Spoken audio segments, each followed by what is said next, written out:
my bike won't start, and this is just a video of like me trying to show you guys what's happening right now. The bike is at almost exact top dead center. I'll just put it right up there. Now it's at exact top dead center. The valves, cam chain, and timing is all correct. Nice. There's no slack in the chain.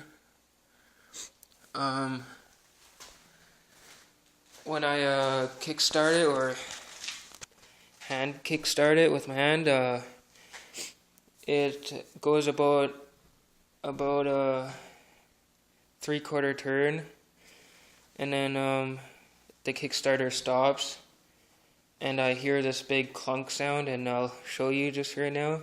I won't kick it hard, I'll just push it down with my hand, and yeah, maybe you guys know what it could be. Here we go.